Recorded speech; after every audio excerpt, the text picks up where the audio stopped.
প্রত্যেক দিন সকালবেলা কোরআন তেলাওয়াত করা আমাদের ইমানি দায়িত্ব, আমাদের উপরে ফরজ। অথচ আমরা এই ফরজের খেয়াল না করে প্রতিটা মুহূর্তে ফেসবুক, ইউটিউব, মেসেঞ্জার, টিকটক ওইগুলোতে সময় না দিলে হচ্ছে না।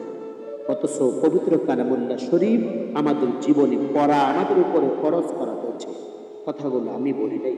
সূরা বনী ইসরাঈলের ৭৮ নম্বর আয়াত, সূরা বনী ইসরাঈলের ৭৮ নম্বর আয়াত আল্লাহ পাক রব্বুল আলামিন বলেন, আর ফজরে কোরআন তেলাওয়াত নিশ্চয়ই ফেরেশতা দ্বারা সাক্ষ্যপ্রাপ্ত হয়। আমরা এত সুন্দর নিয়ামত পাওয়ার পরেও আমরা পবিত্র কালামুল্লাহ শরীফকে ভালোবাসি না। পবিত্র কালামুল্লাহ শরীফ আমাদের ঘরে আছে, গিলাফের ভিতরে ভরে আলমারির ভিতরে রেখে দিয়েছি, সযত্নে রেখে দিয়েছি। খুলে পড়ার সময় আমাদের হচ্ছে না।